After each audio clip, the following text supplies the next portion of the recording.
sur la situation des femmes en politique, ces 20 dernières années, il y a eu énormément de progrès, même si à ce jour, il y a encore énormément d'inégalités. Du progrès, puisqu'il suffit de regarder la composition de l'Assemblée nationale, 10% de femmes à peine en 1997, presque 40% en 2017, et on observe des tendances comparables au Sénat. Et de même dans les gouvernements, depuis Hollande et même un peu avant, on observe une parité absolument stricte, y compris dans les fonctions régaliennes. C'est-à-dire que les femmes sont plus renvoyées au poste de sous-secrétaire d'État en charge de la famille et de la petite enfance.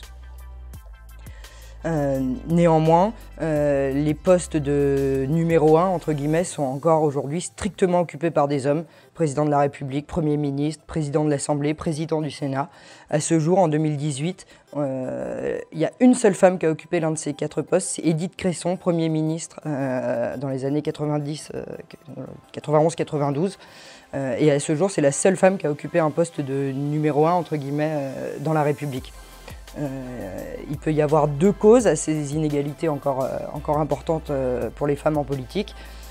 Et comme souvent, la réponse est un peu entre les deux.